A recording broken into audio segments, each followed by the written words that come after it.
come once again to discuss things.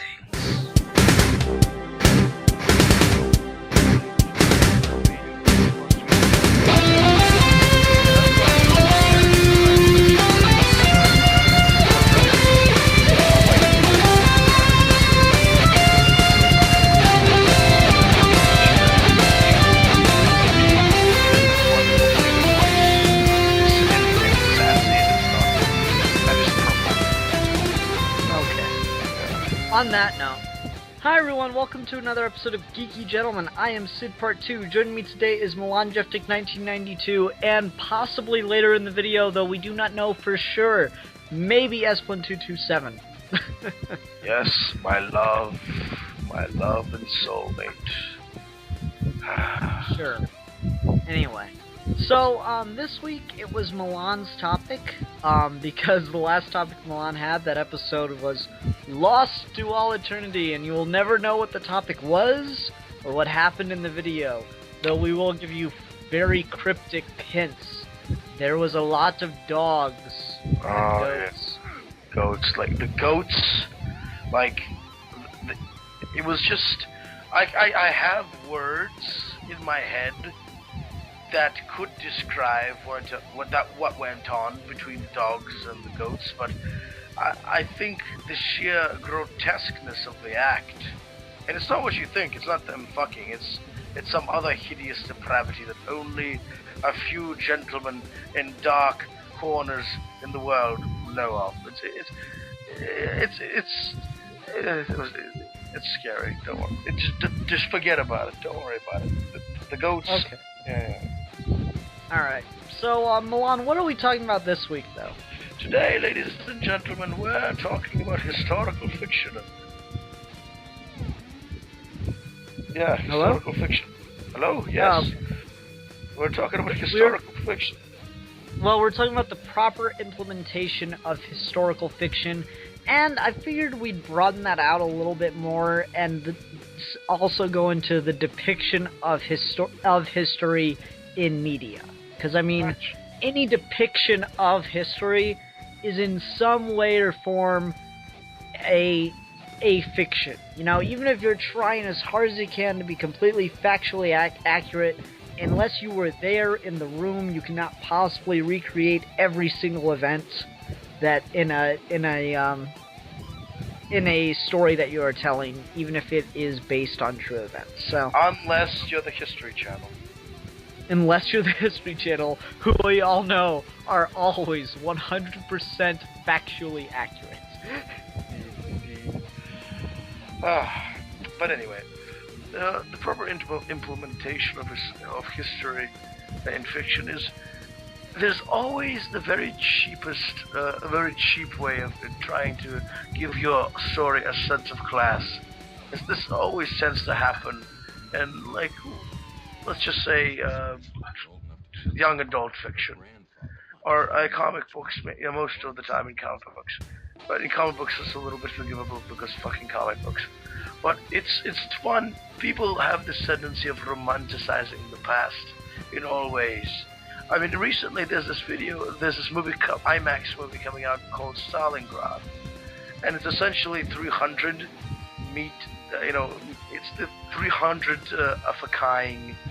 It's basically if Zack Snyder directed a movie about Stalingrad, and Stalingrad was essentially there was this battle in Stalingrad where essentially the city was being attacked by the Nazis, just swarms and swarms of Nazis coming into the city, bombing it with tanks, and just this giant urban warscape. People, children, old ladies, like all the peasantry, all the citizens did their best to survive and fight back. And it was just one of the most harrowing events in all of Russian history and, World War II in general. But it's funny to see how this movie is still going to be keeping, the tragic elements of the event of, the Stalingrad situation, but overblowing them and making them much more badass in scope.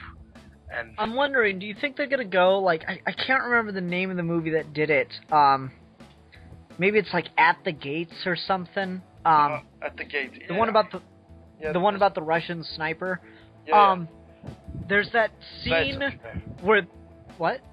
Zaitsev, that was the last name of the Oh, Igor and Zaitsev. there's that scene in that movie where you get to see the Russian practices in battle, and like you picked such a good topic because I'm such a big history buff, and it's a good place to start with World War II as always.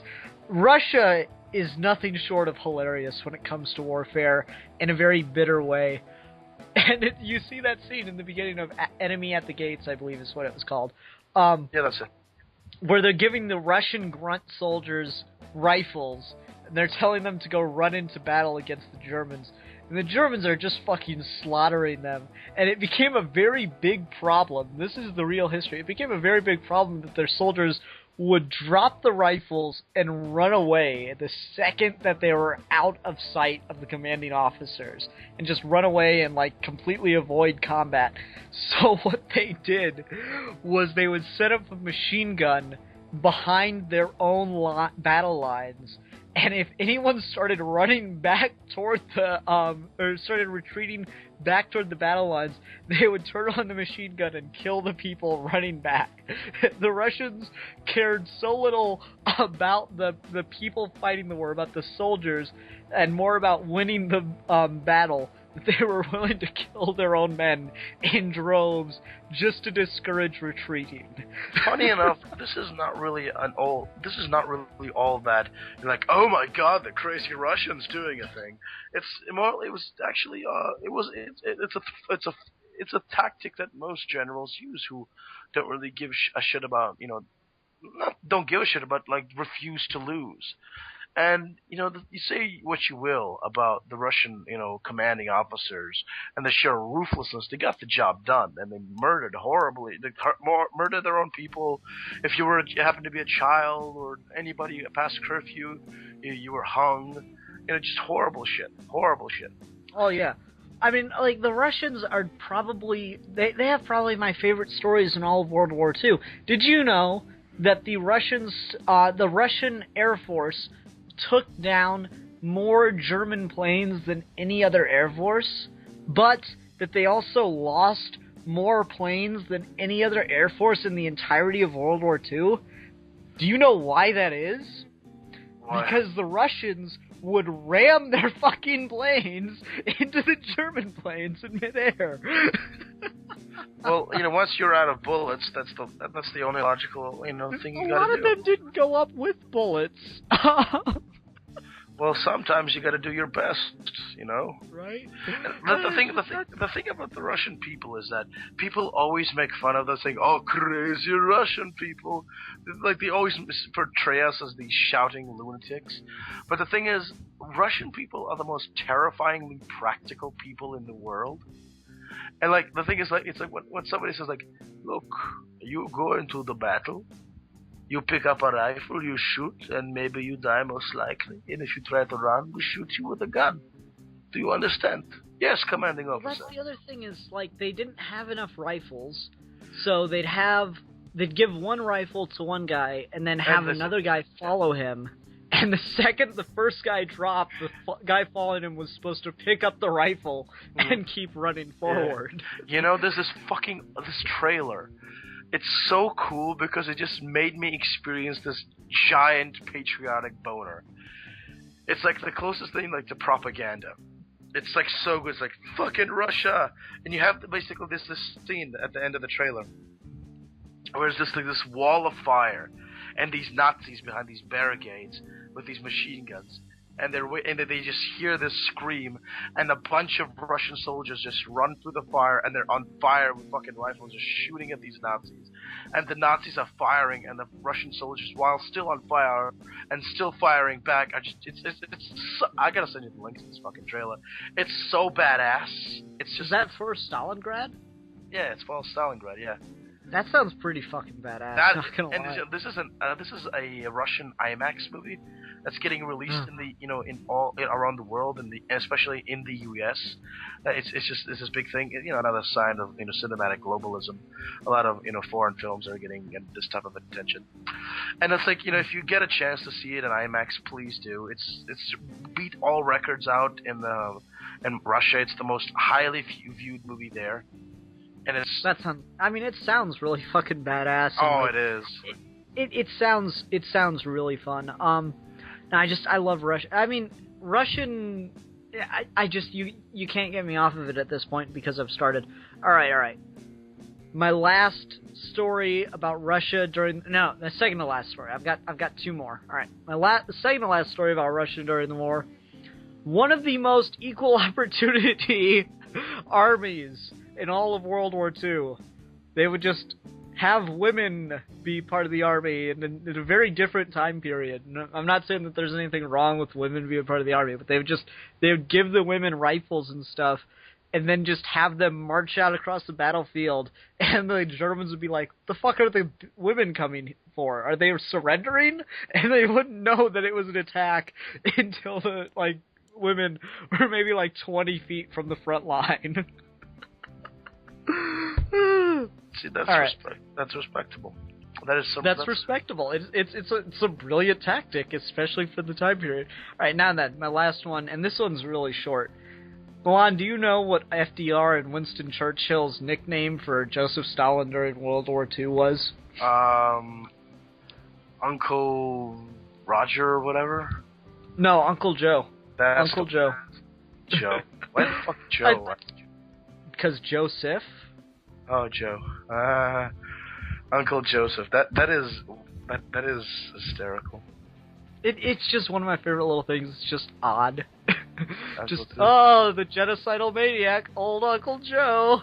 It's so funny because, when you look at the history of Stalin, and you see some of his pictures, because as a young man in his 20s, he was pretty fucking hot, I gotta say.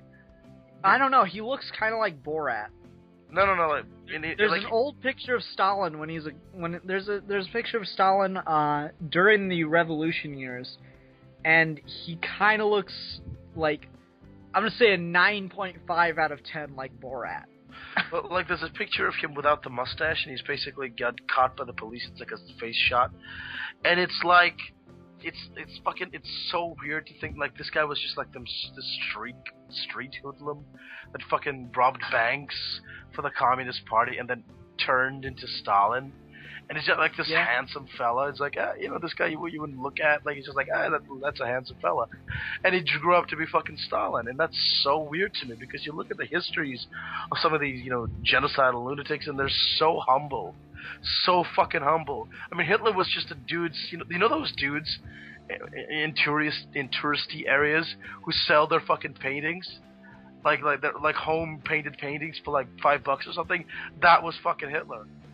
Right? Yeah. I don't know what Mussolini did before the war, but who cares? Mussolini isn't interesting. He's essentially, I am Italian and thus not worthy of notice.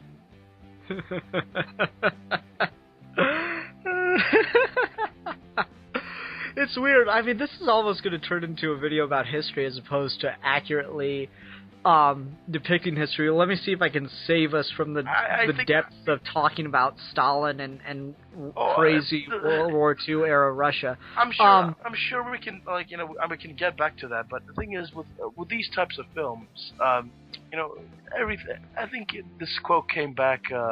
This quote really does have a lot of poignancy from the Watchmen, comic book.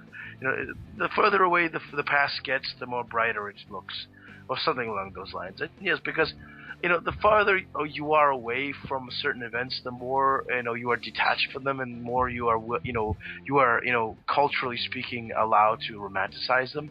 I mean, 57 years in the future, I mean, I bet there's gonna be fucking 9/11 movies or comic books that have fucking Osama bin Laden, he's fucking mind controlled the pilots or whatever. And there's gonna be some weird ass action movie about 9/11 with a Joe Rambo type of figure leaping around on the wings fighting pirate ninja terrorists or whatever. Well, speaking of that, it's been kind of weird because I've seen movies where not that ridiculous, but where they've used 9/11 as a plot point. Most notably was the remake of The Omen that came out in 2006. In the first 5 minutes of that movie, if I remember correctly, they show all these at that point in time, recent world events that had happened over the last, like, 7 or 8 years, I think. And it's Catholic priests talking about how these are all signs that the Antichrist is about to be born. And that was really interesting. And it's weird. You have to border between offensive and just things that people actually believe, and kind of where to display it, and how seriously you want people to take your film and stuff like that, or your book or whatever. Yeah, that's the thing, because there are people out there who genuinely believe, like, not even ironically, but you just sincerely believe that 9/11 and all these fucking events lead up to the Antichrist. And it's so fucking sad, because in any point in history, at any point, even in like fucking peacetime periods of history in certain countries, everyone would say, oh, the apocalypse fucking coming, and they can point to hundreds of other different events that were happening at that time that correlate with the fucking apocalypse. And that's why, like, it's so, obviously it's ridiculous, and prophecies don't exist, but for the movie studios, they understand that if they incorporate these real world events and show like fucking 9/11 footage in front of your fucking crappy exorcist demon apocalypse devil. Come on, The Omen's a good movie. Have you seen the remake? No, I haven't actually. Have you seen the original? No, but I've seen bits of it, and I know the basic plot. Child born. Well, no, but that's the thing. You always do that, asshole. You always watch like half of a movie and then just decide you know how it's gonna end, and you get it, and it's not worth the rest of your time. You always do that shit. No, I don't. Same thing with no bullshit. You did the same thing with Seven. There are like 3 other movies I know we've talked about that are like really fucking good movies, and you just write them off. Like, I don't do that. Like, I've seen like in order, but I get them. And, like, I see, like, I start watching a movie, stop it, then pick it up sometime other, and I understand it. Yeah, no, but I mean, like, the Omen, the original Omen's really good. And then the remake, the remake is not like, it's not bad. It's almost the exact same movie, only the characters die in different ways, and they have cell phones. That's about really the only difference between Omen 2006 and Omen 1976.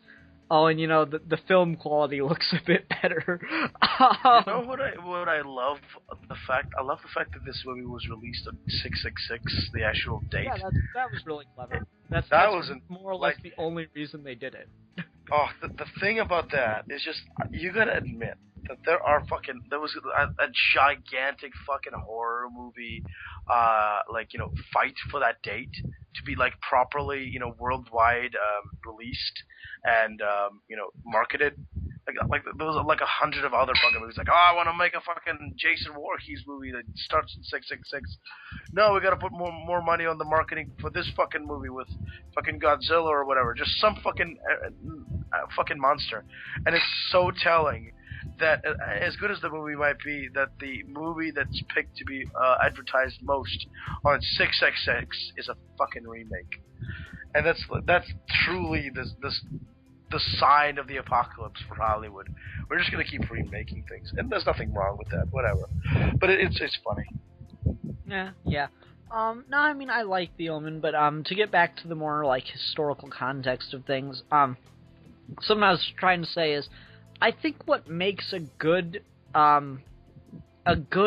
story set in actual history is when you take things that aren't really well known, but that are absolutely fascinating. Like, I would love to see someone make a movie that revolves around the creation of the Bat bomb in World War II. Because I fucking love that thing, because PETA would be pissed off if it were to be going on today. For those that don't know. Yes. Please elaborate on the Bat bomb, Ian. Yes, you do that. I would ask you, but my mouth is screaming with pain. Okay. Alright, the Bat Bomb was a project in World War II developed by the United States, and it was planned to be used to attack Japan. The reason being that Japan's building, a lot of their architecture at the time was still based on wood. Like not every single building was made out of wood, but like a shockingly large amount of their architecture in all of their different cities was based on wood. So what these fuckers did is they went to New Mexico and they caught a bunch of fucking bats, because there are just millions of them in these fucking caves in New Mexico. Just caught a bunch of bats, knocked them out, kept them in a farm, knocked them out, or kept them in a barn, sorry, not a farm, kept them in a barn, knocked them unconscious, and sewed basically little timed packets of napalm, surgically added packets of napalm onto the bats. Then they loaded them into these little, kind of like eggshell crates, and put the eggshell crates inside of a kind of like a ladder system that was then packed into a bombshell, and the bats were all kept unconscious. And the bomb had a parachute on the end of it. So what they would do is they would fly the plane, drop the bomb out of the back, the bomb would start to fall till it got to a certain height, the parachute would kick in. This would slow the bomb's descent so that it had time to drop the payload of this ladder with all the bats, and the ladder with all the bats would drop out. That would wake up all the bats. They would fly out, and they'd just find places to hide in Japan. And then a certain amount of time after the bomb was dropped, all of the bats would just explode. And that's fucking cool. That is, if they're ever gonna have like a evil Batman story, and I'm sure they will, they should just have evil Batman do that. Right? It's like, I sewed on napalm. I surgically implanted little packets of napalm inside of all of these bats. That fucking scene in fucking Year One could have gotten a lot. Could have gone a lot. That could have been significantly more terrifying. I mean, honestly, try and think of something more fucking terrifying to experience than just shit tons of bats attacking you. Oh, I got it. A shit ton of bats attack you, and then blow the fuck up. Oh my God. Just burst into flame. While they're attacking you. You know what would have fucking be great? They should have had this fucking freighter filled with fucking Marines dressed as fucking Batman or Bat creatures. And so all these fucking, they'll release these fucking bats on a town or a city or whatever, and everyone's freaking out, and it's just holy fucking shit, exploding bats, and then the fucking Marines dressed as Batman come in, and it's just in history that would be the day of the bat. And that's why Batman is such a badass. There's a Batman in America, and all the Japanese fucking yakuza is fuck that shit. Nope. My grandfather told me about the day of the bat. Fuck that shit. He has bats that explode. But anyway, yeah. I mean, in history, in historical fiction, there's always that added bonus, that writers, if something's far enough away, bad writers, they take these historical events and kind of add, sometimes steampunk or whatever. When something happens in the past and people find ways to mine story lore from it by adding, fictional characters that change the course of history a little bit or change events a little bit, and then essentially play around with possibilities what could have happened if this particular moment didn't happen. I mean, there's this book series called Leviathan. It's a young adult series that essentially follows the exploits of Duke Ferdinand's son, and I know he didn't have a son that survived or whatever. And basically, it's basically World War I, but with steampunk and essentially gigantic fucking robots and whatever. Germany has all these mechanized walkers and all this steampunk shit, but the England and whatever have fucking these genetically bred, quote unquote, evolutionary freaks. Like they have this giant blimp thing that's actually as a fucking whale that is just. And they have these fucking gigantic lion bear things that pull carriages and whatever, and giant jellyfish for submarines, but all steampunky and shit. And it's this really cool series, and it's so much fun, and and they play around with so much historical fiction, and it's like, what if steampunk was a thing back then and genetic splicing? Then it would be an awesome world filled with adventure and high spirits, and a lot of blood. Probably. Yeah, I mean, I don't know how I feel about taking something, setting it in history, and then changing what exactly was there to the point where it's like, I mean, add a person, like, you look at, what is it, The Crucible. You can change the relations that people had. You can change, like, the little things like, I don't give a fuck in Pearl Harbor. I mean, Pearl Harbor is a bad movie, but it's not a bad movie because the sailors are on modern boats in that scene, in the attack scene, okay? That's not the problem with Pearl Harbor. I don't care if you do slight updates on the technology, but when you got, Hitler with jetpacks, I'm kind of like, no, I'm sorry. That doesn't really work for me. Yeah. Like, I can see the appeal to it. I'm not saying work for me. It's not like I know it's not like it can't be done right. I mean, if they're going for a kind of a tongue-in-cheek, exploitative kind of like, hey, high adventure feel to it, then I'm pretty good. But the thing is, if they try that shit, when you got like Captain America stuff, that's fine. Yeah. Because it's just like high adventure.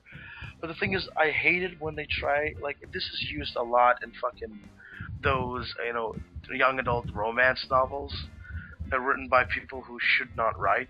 It's like, oh yeah, like, I became a vampire in the 1920s, 30s, and like, I was rich because my father owned a bank.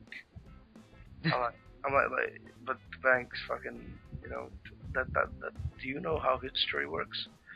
And the banks were all shit then. I mean, just because your father owns a bank doesn't make you rich. What? Exactly. If you said, like, oh, my father embezzled some money, that's different. That's clever. That's a clever man right there. Well, I mean, if you became a vampire, hold on, I'm just gonna go into this now because you just made me realize. If you became a vampire in the 20s and your father owned a bank, you likely would not be rich because the bank would have had no money. Yeah, and your father would have offed himself the second the thing went down. Right? Yeah. That's funny though. Yeah, no, I mean, for me, I guess I can see the appeal to some of that. Like, I don't mind, Captain America, the First Avenger, with Red Skull with his laser guns. That's fine. Because it falls into that fun, steampunky, hey, we're gonna have a crack, like Indiana Jones. That's essentially fucking historical fiction in a way. I mean, I guess, but I don't know if I'd really consider that historical fiction as much as I just consider it adventure fiction that happens to be set in a period of history. I know, but those things are so closely linked that sometimes it's hard to tell the difference. Well, no, because when you say historical fiction, I think of, like, the biopic. Like, when you say historical fiction, I think of, like, Lincoln. Or I think of, like The Crucible. I don't know if you've ever seen The Crucible. It's the Arthur Miller play about, and it's been made into a couple different movies, about the Salem witch trials. And he used it as an allegory for the MacArthur communist trials. Oh, yeah. That's right. With that girl who was obsessed by that farmer, and so essentially she and a bunch of her little friends started blaming people like, oh, he's a witch, she's a witch, that a witch, and essentially a lot of folks died. Yeah, I mean, yes, people were executed in Salem for being witches, and yes, the girls that were accusing them were obviously lying or just very fucking crazy. But I mean, where that comes in, where the artistic license, the historical fiction side of it comes in, is we have no way of knowing if the girl that started it all was really in love with this farmer. I mean, Arthur Miller's characters, both of those two people did live in the same time period in Salem, but we have no way of knowing if they actually were having an affair or anything like that. Funny enough, that's the thing.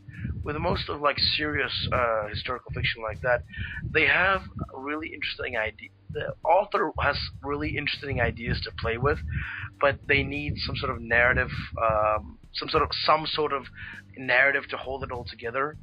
So they need characters, because like if you want to tell a story, you gotta have characters. You gotta have some sort of element of, like, hey, this thing, I'm telling you a story. Because if they just start stating facts of what they think happened, people will get bored. You need some sort of, some plot, essentially. Yeah, you definitely do. And I mean, so when you say historical fiction, I mean, I want a fucking Jack Johnson movie. Where is that? Why is it not a thing that exists yet? I'm mad at the world for that. Where's my Jack Johnson movie? What? Who's Jack Johnson? Oh my god, Jack Johnson was the very first black heavyweight champion of the world. Let me put it this way. Jack Johnson was such a good boxer that if he were in his prime and around when Ali was in his prime and around, Ali wouldn't have a fucking chance. I think Jack Johnson was like a 300-pound, just quick as lightning fighter, and he just fucking toyed with people, and he was from that generation right after slavery. His parents were slaves, and he was born right after slavery ended. And so there were like these attitudes among the black community. There was a very big schism between like his generation, who just thought, no, we have equal rights. We should be equal now. We should be able to do whatever we want. We're equals now. And there was like the slave generation that was like, no, we've got to get ourselves to the point where we're highly cultured, and then we'll introduce ourselves back to the white community, and we'll mingle perfectly that way. But Jack Johnson was very much of the, no, fuck that, I want white women. So Jack Johnson dated white women. He was like, he fucking flaunted that shit around. He would walk into like big parties with a white woman on each arm, and that pissed everybody off. I like this motherfucker. Jack Johnson was hilarious. Like, someone asked him, why is it that you think that white women are attracted to black men? And he's like, well, we have a taste for eel and the exotic.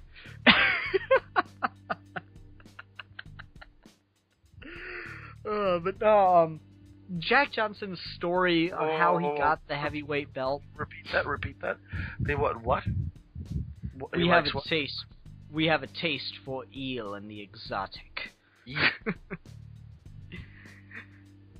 He's just being random and stupid to shut up someone's question. He's just being he basically just said troll face. Before there was a troll face. No, but Jack Johnson is just like the story of how he got the belt, and like the champion before him not wanting to even dignify him with a fight, not even wanting to risk, like saying that black men don't get to be heavyweight champion of the world, don't even get to try. Even though, like, the guy that had the belt, he's like, I would easily beat you, but I'm not even going to give you the opportunity to try. And he was just this stuffy white man, and then he gave his belt away to some other white guy instead of, losing a fight. He gave the belt away, retired. And, like, within, I think, a month of getting the belt, the new guy accepted Jack Johnson's challenge, and Johnson just wiped the fucking floor with him. Jack Johnson is one of my favorite historical figures, because he is just confidence personified. Oh my god, I love that man. The thing is with Muhammad Ali, I'm not denying he was a great boxer, but I'm not denying, like, man, I'm just, God, Muhammad Ali, I'm more of a Joe Frazier fan myself. I mean, Muhammad Ali, I think the reason he won most of his fights because he just fucking infuriated people. He's the king of shit talking. He's a little. You know what?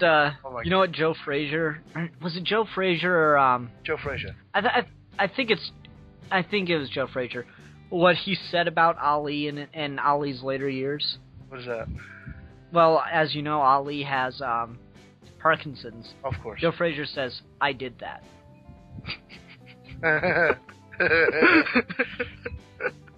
Wait, is Ali still alive? Yeah. Fuck. Shit. Oh my god. But Joe Frazier, I like him because he's like, Ali's like calling him house nigga and whatever. And he's like talking all this shit, and Frazier's like I respect him because he's a fucking sportsman, because he sits back, he's like, you talk your shit, talk as much shit as you want.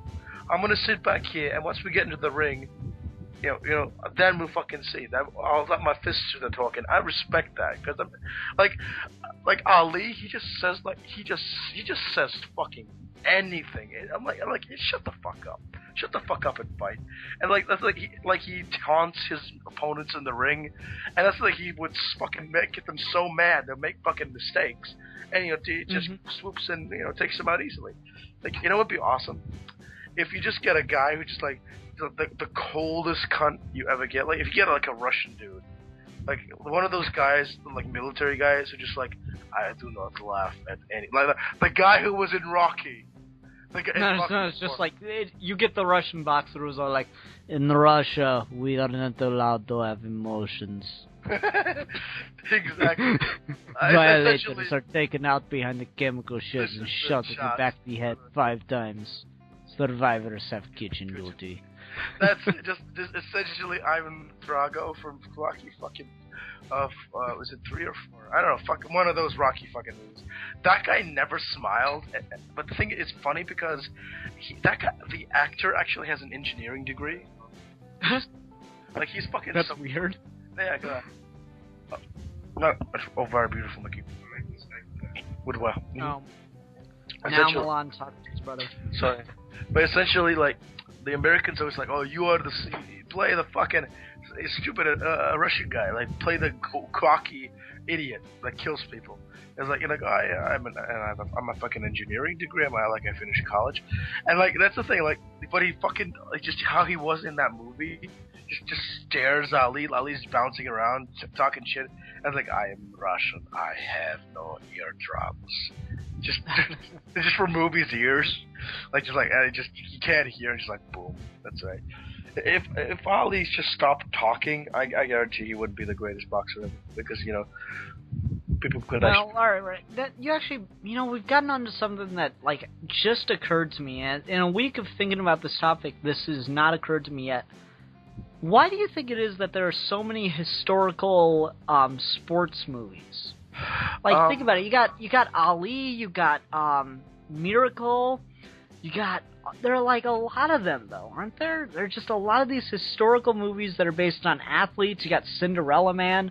That are based on athletes or a sports team or whatever, and they're like big deals, and they're probably some of the better historical fiction movies, aren't they? Yes, the funny thing, because with sports, you get it's even in the sheer concept, it's so simple because you got the fight, you got the preparation. The whole fight, fight movies and sports movies in themselves are games, and you got you get the character development of like we gotta train, we gotta stay together, we gotta win, we gotta focus. Well, yeah, I think what I find interesting about it is I am not a sports fan. Boxing I could watch because it has the potential to be over, unlike football and a bunch of the other sports. Boxing I can watch, it has the potential to be over, but I'm not like a boxing fan or anything. But I can watch a sports movie, even if it's not a boxing sports movie, I can watch a sports movie and actually really get invigorated and really get interested in the story and stuff, Yeah. It's weird. Not really, because with sports, when you add an element of drama to something, of course you can watch it because like, hey, the characters are doing something that they need to win. It's very basic. It's getting the trophy. It's saving the princess. It's basically I want to feel I like these characters and I want them to do with the things that they do to get what they want. It's the most basic of things. The guy goes out, he wants something, he works hard, and he gets it. And it's very basic gratification.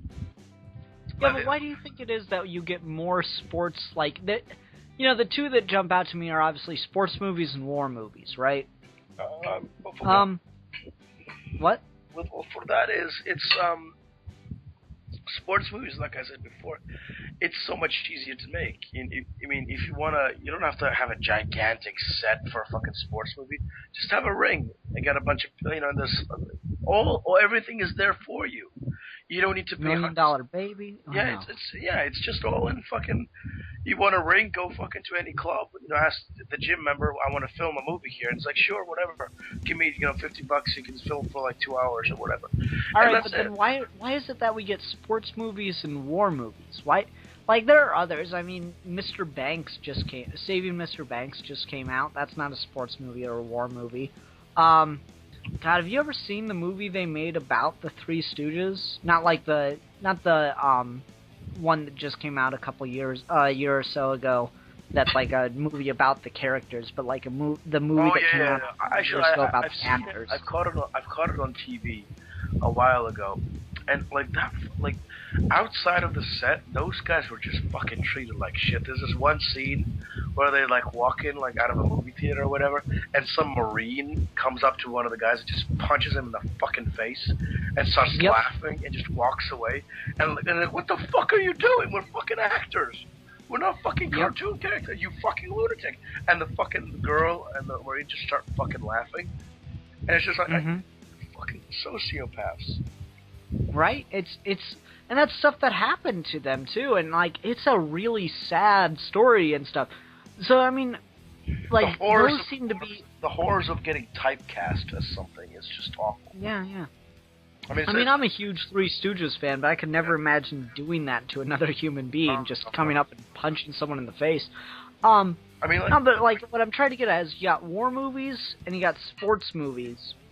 And those seem to be the big two. I mean, we got like the entertainment franchise, which is maybe a third, but it's nowhere near. There are nowhere near as many movies about like stars and stuff like that as there are about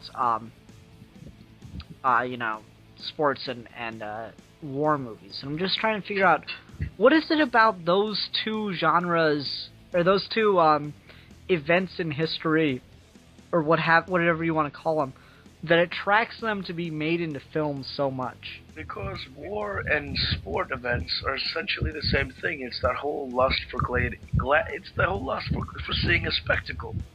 It's the gladiator shop. It's like, war is essentially of course war is a far more complex thing, politically and whatever. But the basic propagandist view of war is like we go there, we beat the bad guy, and we go home. Or not. But with sports movies, I think that's part of it. Yeah. And sports movies is for me though. Go ahead. For me, I think what it is it's just so much more. It's so much more dramatic and memorable than it is like with a lot of other historical events that have the potential to be made into films. Because you got the biopic, which is about a person, and then you got like the sports movie, which can also be a biopic, but there's this very clear ending to it, I think. I don't think it's just the dramatic pull of, the narrative story fits into this really well.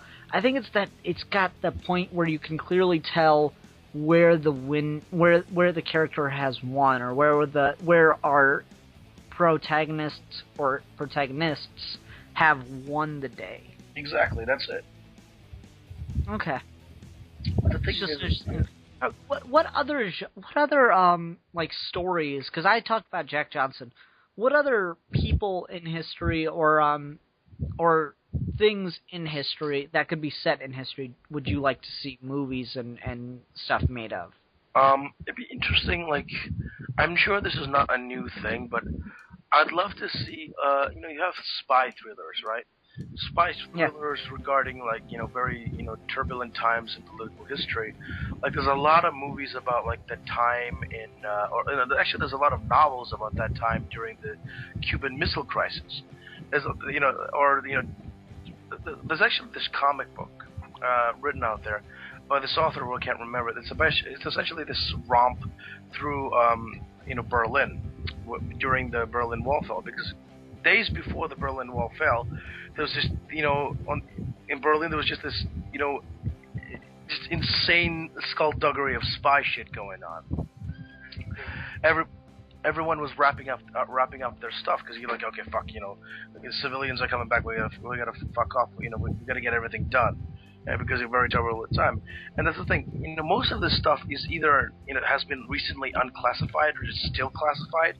So people want to see what went on behind the scenes during these large events. I mean, you have the biopics of like people reenacting what Kennedy went through, but also you have people who make up stories, make up all these spy-like characters who get to interact and be in the location of these great political social events, and they can, like, the author in a way can actually get their own 2 cents about it on the event through the face of that character.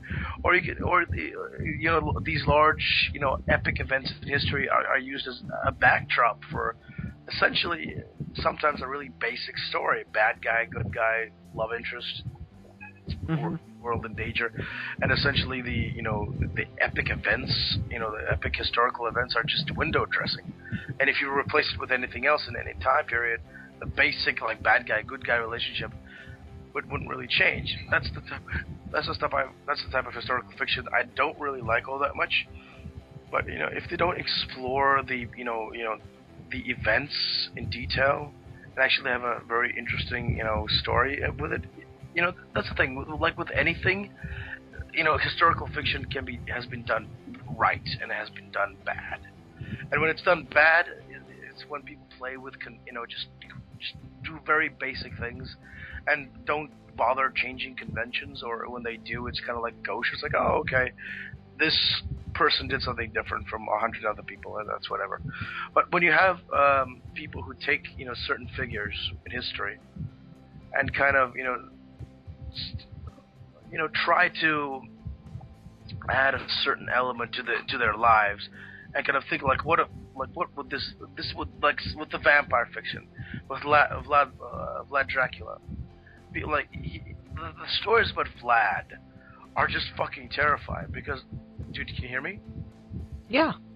The thing about Vlad is he essentially, like I've seen this documentary a while ago. This awesome, like, say what you will about History Channel, but there was in this Dracula documentary they were doing kind of this essentially it was this quasi movie, quasi documentary about Dracula, like the historical guy Dracula. Essentially, why he started impaling his people was because the Ottoman army was he feared of attack, and so he needed something to psych out the enemy, and so he started essentially just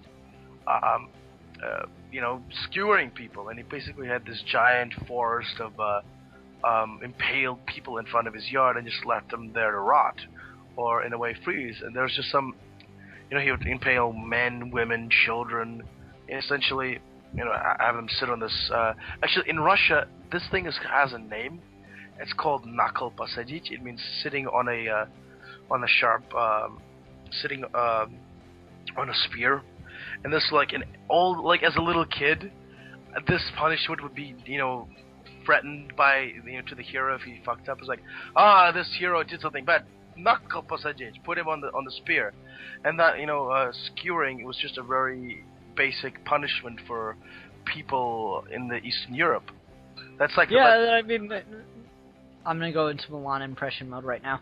Yes, I mean, my mother threatened me with it constantly. I remember when my older brother fucked up. I miss him. Funny enough, my mom did that. Did actually threaten me with that a lot. She's like, "Я тебе накол посажу, сука," and it's so funny Because, like, as a little kid, I'm like, oh, it's a bad punishment. But when you come to really think about it, what that entails, essentially, they shove a pointy stick or a spear up your ass, and basically, they tie your feet to it, and they pull the spear up, and you slowly slide down. Like the gravity pulls the spear through your asshole, through your intestines, and out your fucking neck or your mouth. And it's such a slow, fucking agonizing death. Worse than getting crucified. Fuck that shit. And it's just, this guy would do this to his, men, women, children. And he's essentially, Vlad Dracula invited the Ottoman, rulers. They come to, have some dinner, we can talk peace. And essentially, he made his guards take him through this forest of bodies. And so, during fucking, was it summertime? Or, no, during winter time. And essentially, these fucking, dignitaries are just walking through this forest of fucking, bodies. And there's fucking Vlad with a table full of food and wine. And he's acting like nothing's fucking wrong. He's like, come, have some wine. How are you, my friends? And there's fucking men, women, and children on spikes around him. And the dignitary's like, what the fuck? And he's like, and he treats them fucking nicely. He's very, very nice host. And and all the time, all these fucking, all Ottoman dignitaries are looking around like they're just, they're fucking terrified. But it's so nice. He's like, how are you? How is your family? I'm glad, hopefully we can work things out. You gonna bring your son here so he can play with my son? Yeah. And the dignitaries, yeah. And then the dignitaries leave, and basically they tell everyone that fucking Vlad Dracula is fucking insane. We avoid that whole part, if this guy's fucking that nuts to do that to his own fucking people, we're not gonna fuck with him. And that worked. And that's the thing. You hear these horrible things in history, and people say this worked for this guy. It's horrible what he did, but it worked, like you mentioned before. Neurological science wouldn't have gotten really, would have been stunted if, Mengele hadn't started fucking around with Jews in Nazi camps, starting cutting bits of their brains off. I mean, that's the thing, is you want to look at just about, not everything, because since the invention of the MRI and the computer's ability to map the brain, we've been able to get it quite a bit. You go back about 10 years, 90% of what we knew about the brain about 10 years ago, we knew just because of Hitler. So that's fairly fucking impressive. I mean, not just that, though. There's some other stuff that the Nazis did experiments that we just can't fucking do.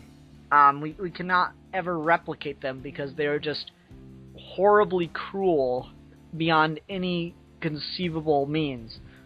And I wish I didn't know this, but I do. Did you know that if you never hug a baby, it will die? You can give it all the food it needs, all the water it needs, whatever. Every other need it could possibly have, you can change it constantly. But if you do not hug it, it will die. The Nazis figured that out for us. There's a lot of weird things like that. I mean, there's a reason we know so much about our own bodies and a lot of our social structure and stuff, more so now than we did beforehand. It's not like science just exploded overnight after World War II. It's because we got a lot of experiments. And I mean, not just Japan, or not just Germany. Japan did a lot of shit like that too. Oh yeah. With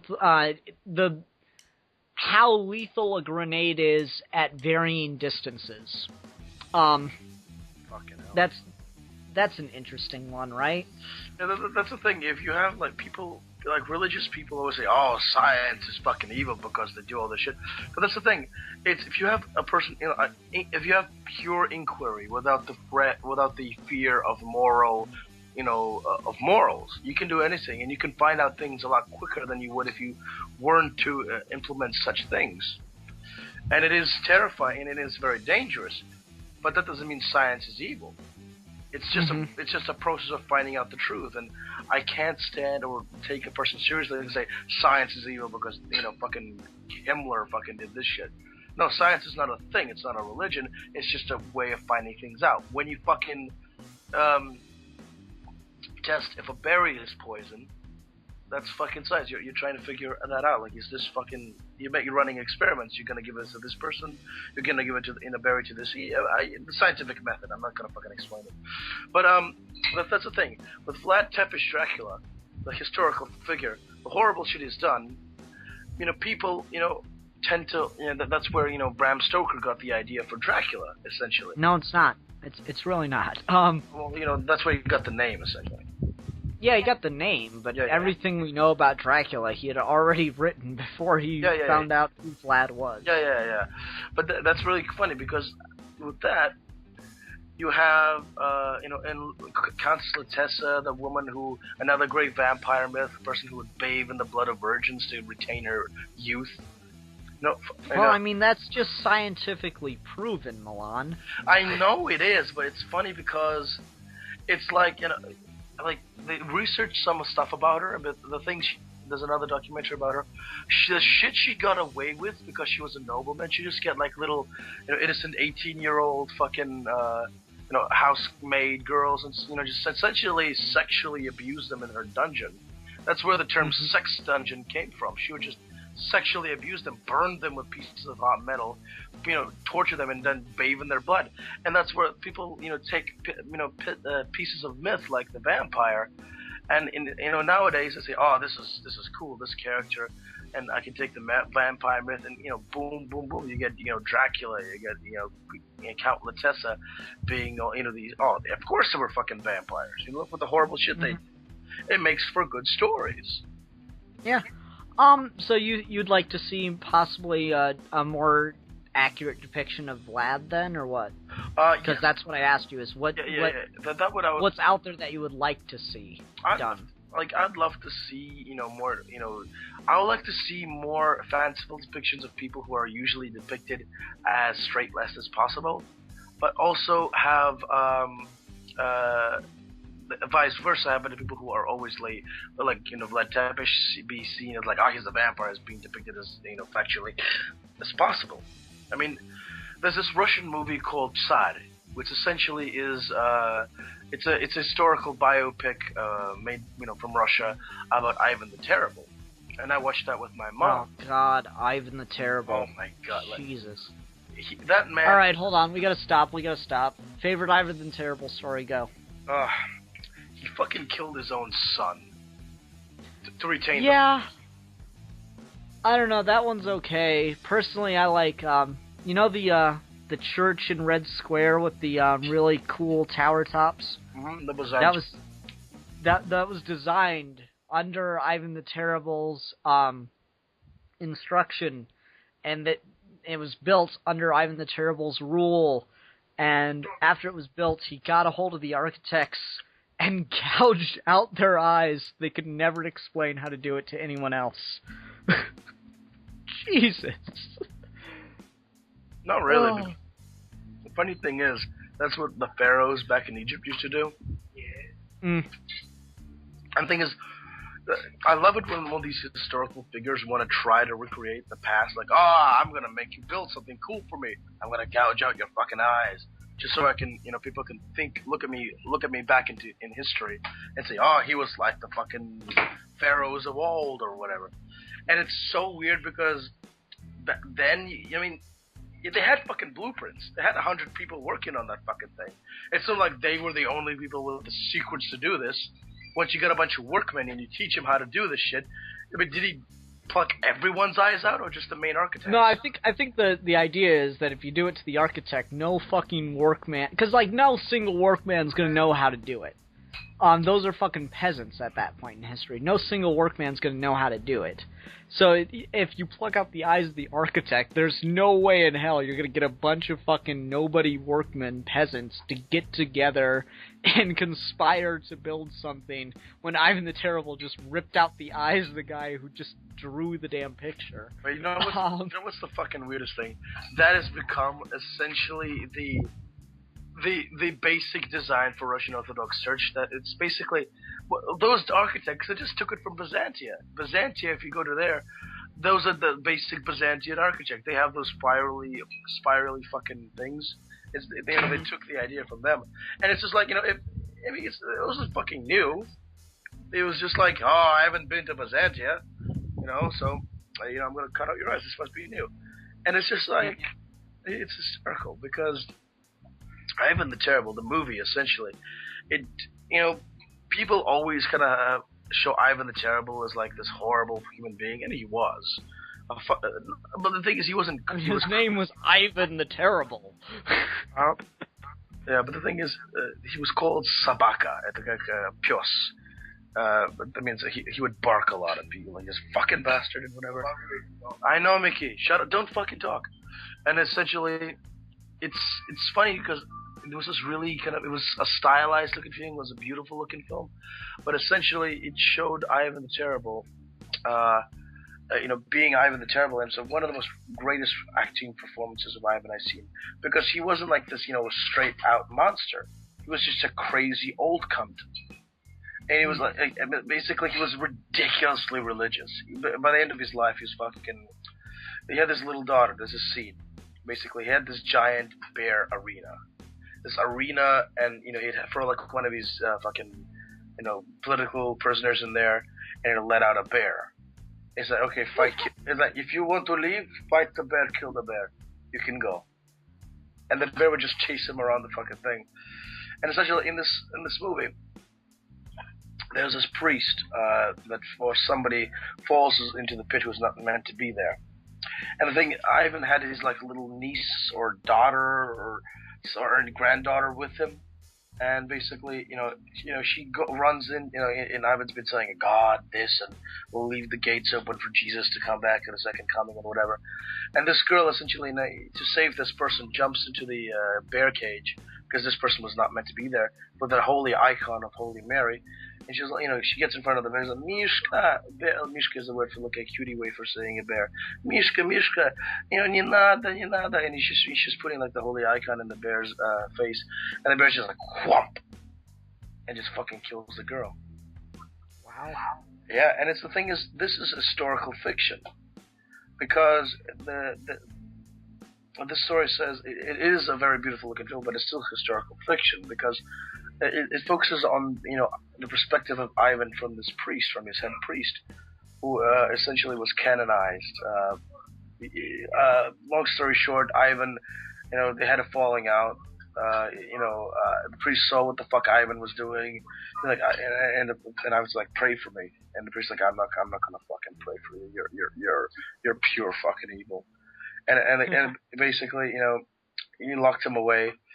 And essentially, at this movie, I'm like, hold on, what the hell is he doing? And he prays for months on end. And he had a guard with a wonky eye that was hurt, hurt in a battle or whatever. And he heals the guy's eye. And at that point, it's a religious film, okay. And it ends with the boy, the guard falling to him, and he gets canonized, and his followers get burnt by Ivan's guards in a church, and it's all fucking it's really dramatic. And I'm like, that's an interesting movie, and I might pick it as a review topic somewhere ahead of the line. But it's historical fiction, because it uses the elements of science. It takes elements of supernaturalism and tells a compelling story with it. That's the thing. Yeah. You have basic recorded evidence of things that were happening, but this is a person who doesn't just straight up tell the story. They have to incorporate some sort of spin. Artistic license. Yeah, artistic license. That's the thing. Yeah. Yeah. I mean, that's. I'm. Go ahead, pick it, because I like Ivan the Terrible. He's one of those fascinating little historical figures. I don't know what it is about Russia and awful leaders who are horrible human beings, but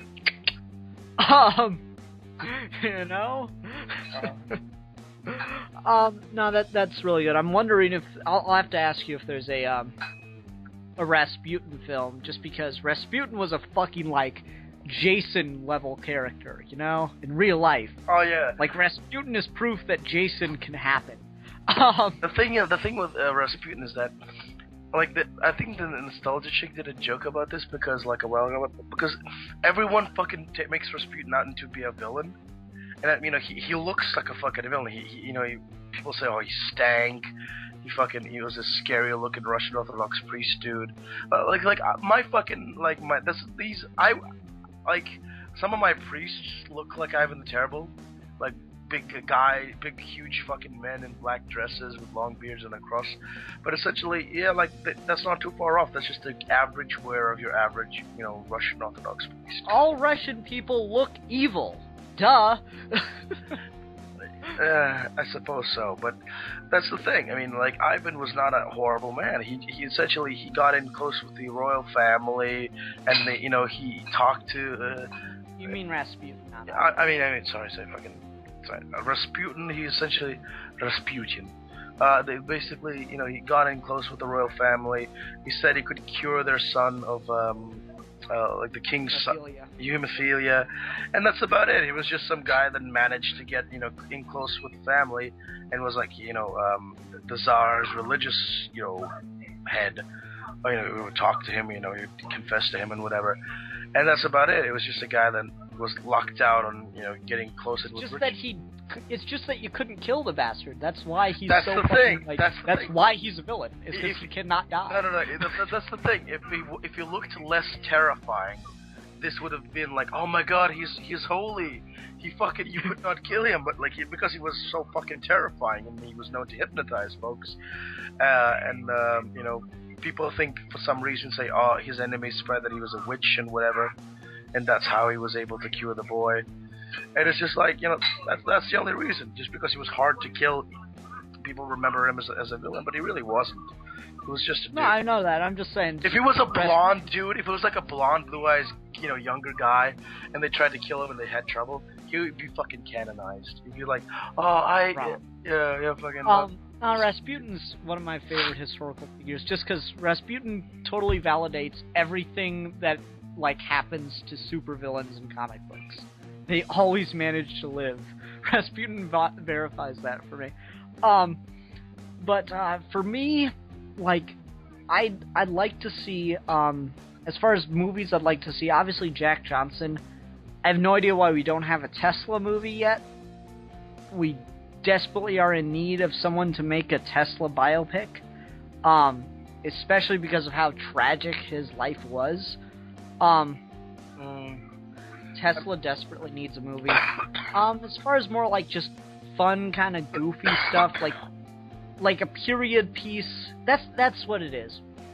Historical fiction to me is like a biopic, where not necessarily everything that we see in the film is 100% happened, but it's based on real events.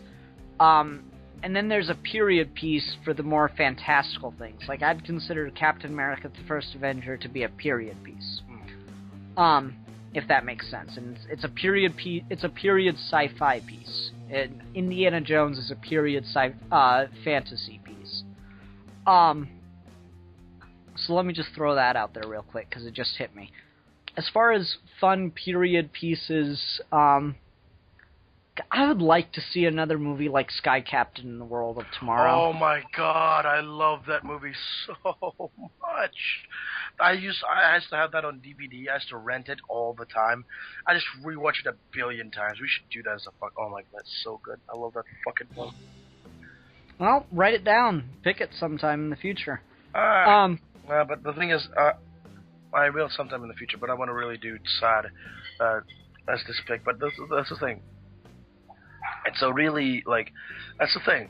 Yeah, period piece, and yeah, everything you said, that's all true.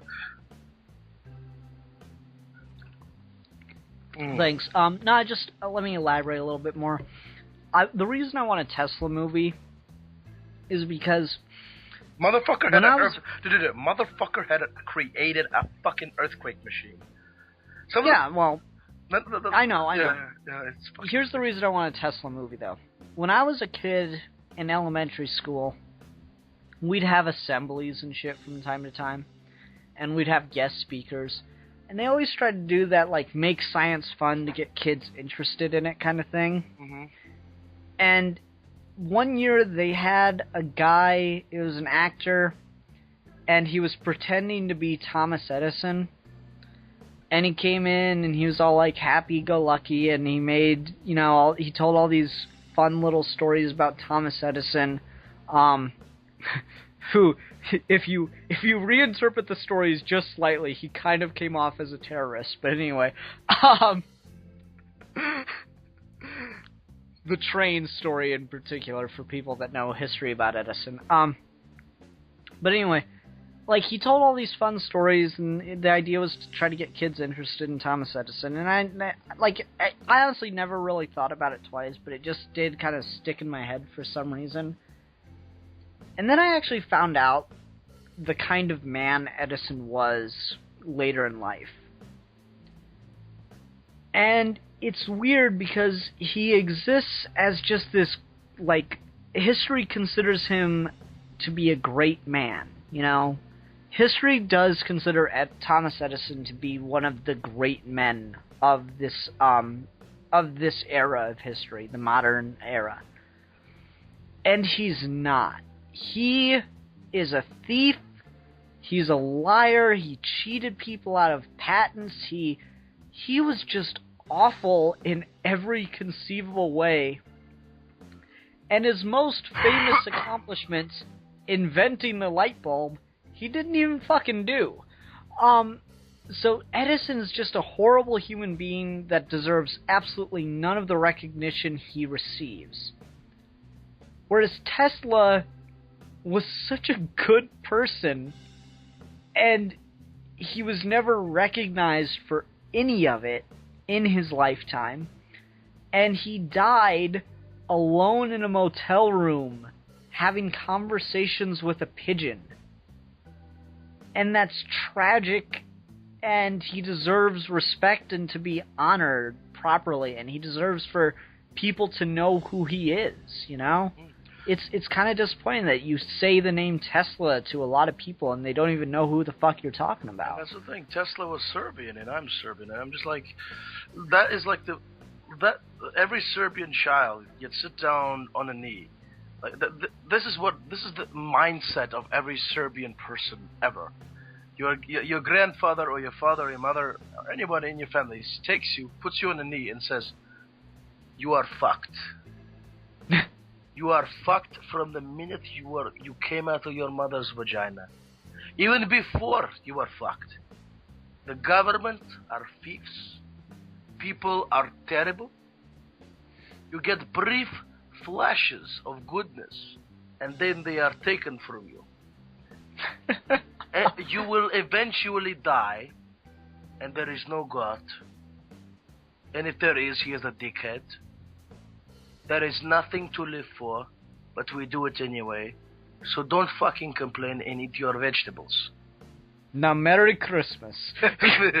We don't have no money to buy presents.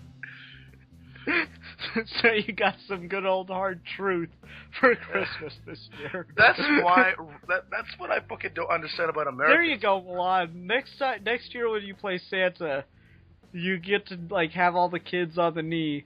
Just pick one. Just scope out the kids throughout the year and find the one kid that's being an asshole, and just wait until you get to play Santa again. And when you see that fucking kid, just tell him that. I know, but there's this movie called Serbian Film, and it's essentially that. It's just fucking. No. It's that. It's just the sheer stark truth about the mental mindscape of fucking Serbia. That's funny. I don't know. I'm all about tapped out on this topic, Milan. Unless you had anything else you wanted to talk about in particular. The thing with this topic is that I find it just infinitely fascinating to talk about it with you. But the thing is, you have steampunk, which is essentially introducing, an overly advanced technology for the time, and it's, they usually take bits of historical figures and historical events and interweave it with their story, and they're usually, fucking fun action adventure stuff. But it's funny, the concept is quite interesting. If you take a certain level of technology and introduce it to a period, a place that is not used to such a thing, Of course, the obvious, idea is to make it into an action comedy or whatever. Like, oh my god, it's a cowboy with fucking alien technology or an iPhone. Haha, it's a joke. But if you really take into consideration and like what would happen if you fucking gave If what happens in Cowboys and Aliens? Yeah, exactly. Which is like Cowboys and Aliens brought something up that I'd never really like dwelled on before, but it actually is a really good question. Why is it that aliens only ever seem to invade modern day Earth? Wouldn't it be significantly easier to invade a planet before they develop nuclear weapons? Well, that's the thing. People, that's a whole other side of dystopian alien thing. Whenever you're gonna do that, but the thing is, it's too. What's the right word I'm looking for? Detached from the play. If you're gonna have a world, and where in ancient times aliens came and took over the world, that world would I'm sure it would be interesting, but it would look nothing like what we imagine it to be today. It's not like, hey, Britney Spears is still a person and she's still famous, but there's aliens and shit. Well, history will be completely changed. And it takes somebody with a lot of creativity to do this. I mean, it would be interesting to see, you have a certain thing... I want Warren Ellis to write something that is set in present day in a universe in which aliens invaded the planet back in the, era of humanity, back in the tribal era of humanity. That's what I want. Because Warren Ellis could do it. Warren Ellis can do anything. Yeah, I mean, seriously, dude. Warren Ellis can do magic tricks, and Warren Ellis can, totally skydive without a plane. It's pretty impressive. Warren Ellis can literally jump into a pool of acid naked and come out younger on the other side. And he'll have a guitar that's, yes, super fucking awesome and shit. And a woman riding his cock, defying gravity. Okay, anyway. Yeah, I think I'm all about done now. You know what's the worst about this is that you just know the second we stop recording, each of us will have fuck, I wanted to bring that up. Why did I forget it? Why did I fucking forget it? Fuck. Oh. Well, it happens every video, but that's why on Geeky Gentlemen we don't mind doing part 2s. Because your opinions change over time, things develop. This is a topic that totally can have part 2, and we can bring someone else on, and the conversation will go in a completely different direction. So yeah, but I had a lot of fun with this one. I was worried we wouldn't be able to quite squeeze the regular length out, but we got to talk about history, and that's always one of my favorite things. I love historical anecdotes. It's one of my favorite things to do is just tell stories about history. No, your favorite thing to do is just to tell horrifying stories about Russian fucking military leaders and kings, and that should be my job. That should be my job. Why'd you take that? No, you're just here, so all of my little factoids about what the fuck is wrong with Russia and its historical backdrop just come up. But no, could someone answer that question for me? Why is it that Russia has all, the really awful, horrible human being leaders? Every country usually has one, you got, you got Mussolini in Italy, you got Hitler in Germany, you always got someone in one of those countries. You got George W. Bush in America, but Russia has, 5. What are you guys doing? You want to know why?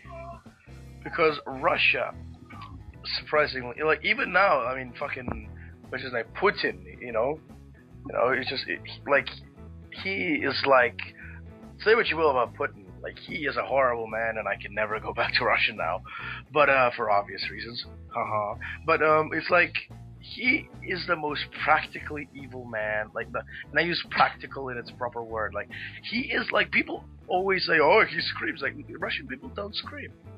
Russian villains should not scream or cackle. They will explain the situation to you, and it will say, you can do, like, this is two options. You can cross me, and, you know, I will... That's the thing. There was an interview with him. People asked him, are you worried about terrorism? He's like, and he fucking, like, if only a Russian can appreciate this. He's like, it wasn't like, oh, we will destroy them. He's like, well, you know, if they come here, you know, we can take them to a little place and cut their balls off, you know. It is like, he said this on fucking camera, and he said it in such a matter-of-fact way. That's why Russian people can never get intimidated by black people, because Russian, like, I love black people because they're just adorable. They're like big walking teddy bears that try to seem intimidating, but it's just like, it's like a Russian person is angry at you. It's just like, you know, he doesn't scream, he just stares at you and does not blink. He just does not. Okay, before Milan continues to just make up things about Russian people, I think it's time for the end of this video. Russian people don't blink. Not Russian people don't blink. I like it. All right, everyone. That is a fact. Thank you for listening. Next week, Superhero Enthusiast will be joining us again to collect on the topic which he won, and we will be discussing the film Taxi Driver, which I'm excited for. Movie that's been on my list for a while and that I do not mind admitting I have not seen. So that should be fun. Anyway, until next time, I'm the Philosopher. And I am the Madman. And we are your geeky gentlemen, and we will be discussing